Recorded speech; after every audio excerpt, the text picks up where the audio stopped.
señores, hay momentos en la vida de todo hombre en los que se asume un especial sentido de la responsabilidad.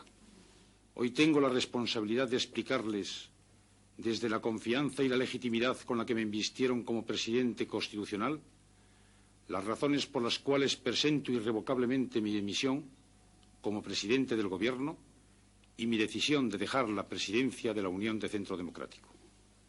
De esta forma, entre inquietante y tremendista, Adolfo Suárez puso fin a un calvario. Los últimos meses del año 79 y todo el año 80 le habían mostrado lo dura que puede llegar a ser la política. Y yo no quiero que el sistema democrático de convivencia sea una vez más un paréntesis en la historia de España. Desde entonces, mucho se ha especulado con las claves secretas de su discurso de dimisión. El golpe de Estado de Tejero, apenas un mes después, alimentó las conjeturas. Muchas teorías y solo una verdad, perdida para siempre en la memoria de Adolfo Suárez.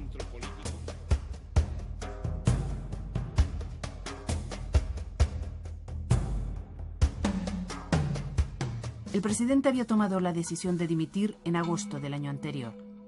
Está de vacaciones en Galicia y se lo cuenta a su mujer y a su familia.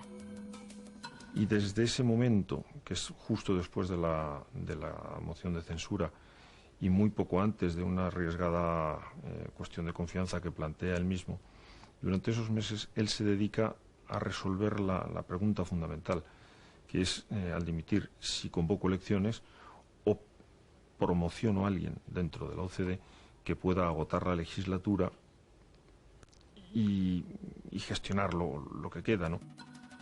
Los amigos y ministros más cercanos al presidente conocen la noticia unas horas antes de que se haga pública, pero ya hay poco margen para actuar.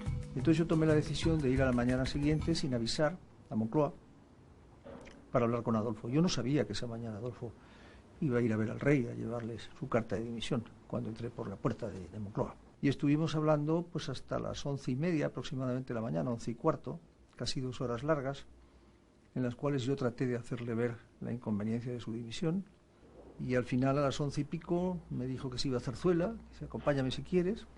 Me fui con él en el coche intentando a ver si en esos últimos 15 minutos conseguía algo, no conseguí nada. Esa tarde, Adolfo Suárez anuncia al país su decisión a través de Televisión Española. Su rostro revela el drama del político que ha liquidado el régimen franquista para instaurar la democracia y no es capaz de sobrevivir en el nuevo sistema. Suárez no iba a ser el presidente de la transición, Suárez iba a ser un presidente de transición. Hasta el año 79, Suárez fue superando todos los obstáculos que se le iban presentando. Era un hombre para situaciones límite, para situaciones complicadas, con un gran arrojo personal, le gustaban los retos. Pero a partir de ese momento en que la democracia tiende a consolidarse, Suárez se ve desbordado por una situación que no va con su carácter ni con su temperamento. En Cebreros, Ávila, el pueblo donde nació Adolfo Suárez hace 78 años, un museo nos muestra sus logros.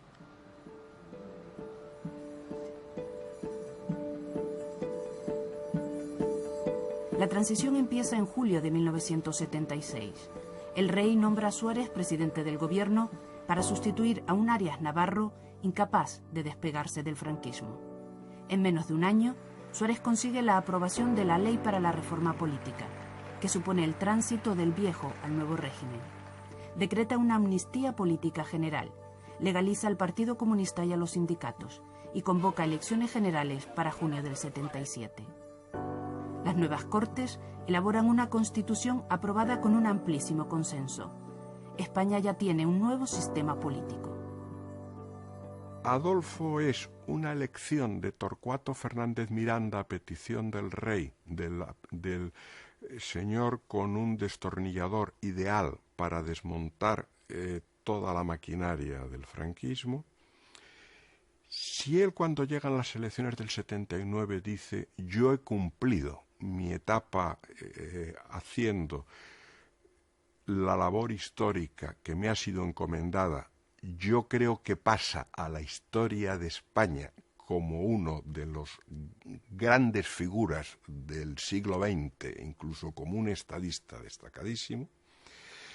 Y el problema que se plantea es cuando él, que no tiene una profesión de retirada, cuya única profesión era ser político profesional, cree que puede montar un sistema de convivencia democrática avanzada con un juego de partidos en un régimen parlamentario sin tener el menor conocimiento ni teórico ni práctico sobre en qué consistía eso, que es algo bastante complejo. Óscar Alzaga, democristiano opositor al franquismo y uno de los primeros en abandonar UCD, fue siempre crítico con Suárez. Sostiene que el presidente solo conocía un modelo de partido, el vertical, muy distinto del que él y otros propugnaban. Con todo, insiste en que esa discrepancia no fue la causa de la dimisión de Suárez. Yo creo que hay una determinante, y es las encuestas, es decir, el deterioro de la valoración por la opinión pública de su figura. Unión de Centro Democrático era un conglomerado de ideologías y personalidades, desde liberales a socialdemócratas, difícil de gobernar. Muchos analistas creen que su división interna y su falta de confianza y apoyo a Suárez son la causa fundamental de la dimisión del presidente. Suárez necesita UCD, UCD necesita a Suárez, y ese matrimonio de conveniencia dura un par de años, o 3. Pero a partir del 79 salen a relucir todos los recelos de un sector de la élite dirigente de UCD, que tenía una formación y unos orígenes políticos e incluso sociales muy distintos, y todos los prejuicios de Suárez hacia los partidos políticos y especialmente hacia el suyo. Empiezan a darse muchos ataques desde la propia UCD hacia su presidente. Hay una enorme desconfianza y en algunos casos, me atrevo a decir, y lo digo sin rencor y sin animadversión, incluso desprecio hacia una persona que entienden que no está tan formada como ellos, que no es tan capaz intelectualmente como ellos y que está aferrada al poder, ¿no? Mientras tanto, el Partido Socialista aprovecha la crisis de UCD para acelerar su carrera hacia la Moncloa. En mayo del 80 presenta una moción de censura contra Adolfo Suárez. Señor Suárez, ya no soporta más democracia. La democracia ya no soporta más a Suárez. Cualquier avance democrático de esta sociedad exige la sustitución de Suárez. Muchas gracias. Son momentos también difíciles para el Partido Socialista y quizá pues no supimos en esos 6 meses acertar con la política que teníamos que hacer. Pero las relaciones de Felipe González y Adolfo Suárez siempre fueron buenas y constructivas, incluso a pesar de la moción de censura que de alguna manera nos vimos impulsados a interponer o a plantear porque había un deterioro serio desde el punto de vista político. A lo largo del año 80 va creciendo la idea de una alternativa a Suárez, un gobierno de coalición o de salvación nacional presidido por un militar o por un civil independiente. Al margen de lo que hicieron los militares golpistas a secas, en medios políticos se barajó lo que llamaban golpe constitucional.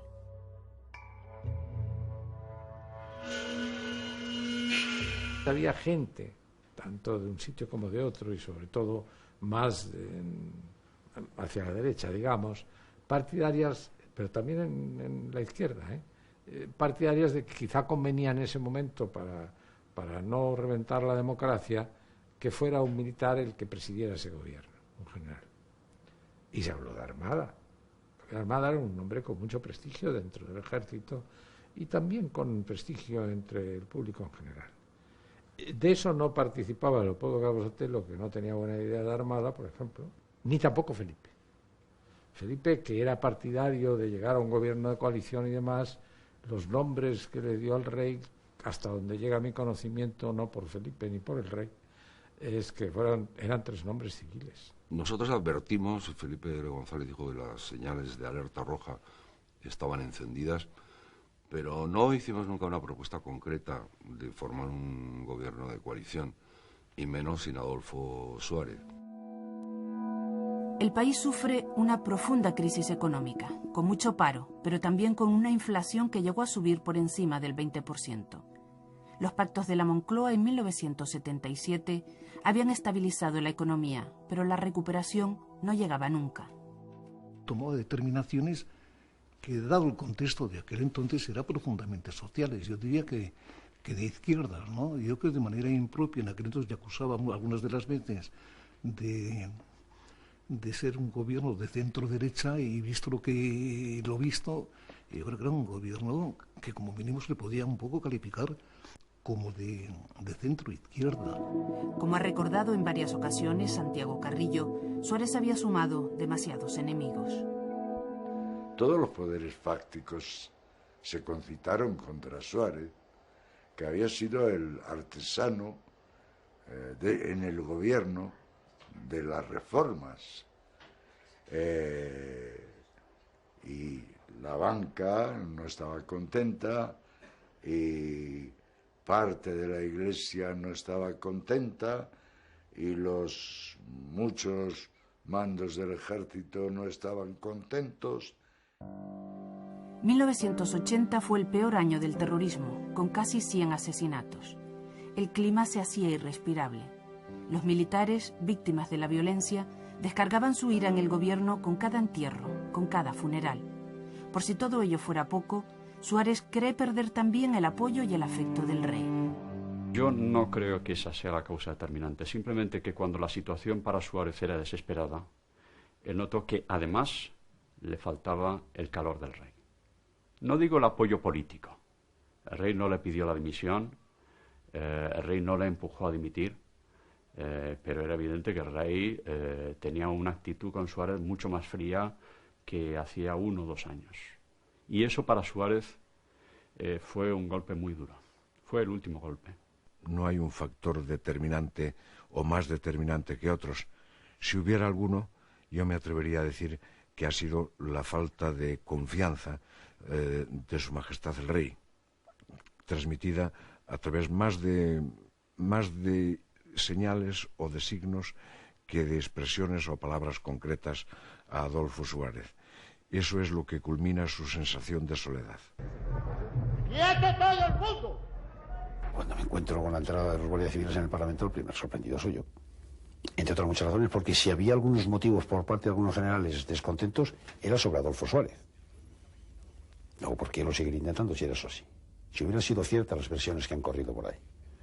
A mí no me hicieron llegar ninguna, porque si yo tengo, repito, conocimiento de que se va a hacer un golpe de Estado, Adolfo Suárez no dimite y aborta cualquier intento de golpe de Estado. O me matan, claro. El hijo de Suárez asegura que no hay secretos en la dimisión de su padre. No hay más verdad que la que explicó en televisión.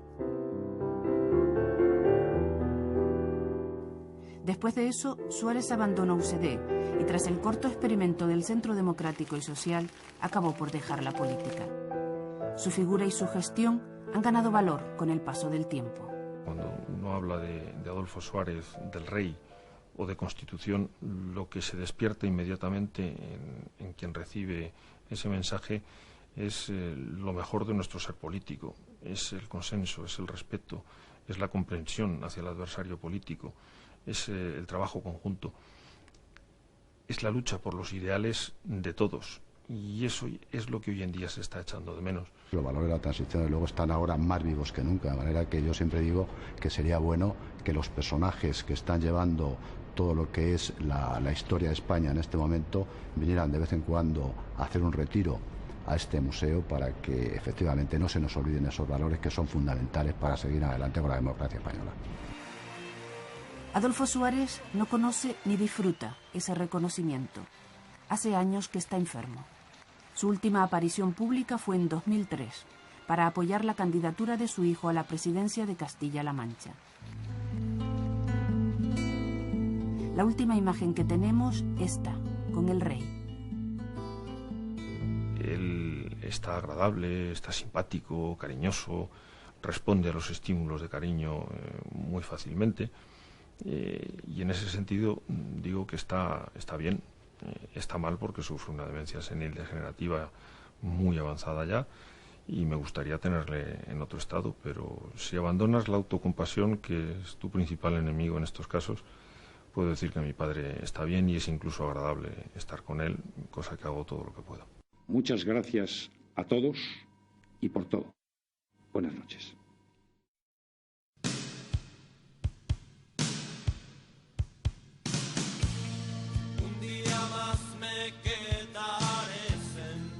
Han pasado 30 años, pero la dimisión de Suárez es todavía una historia reciente, sobre la que resulta fácil jugar al misterio, hacer conjeturas, imaginar intrigas.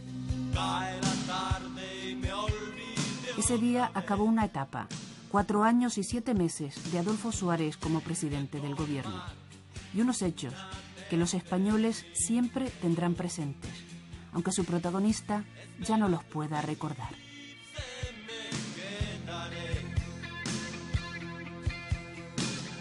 Persiguiendo un enigma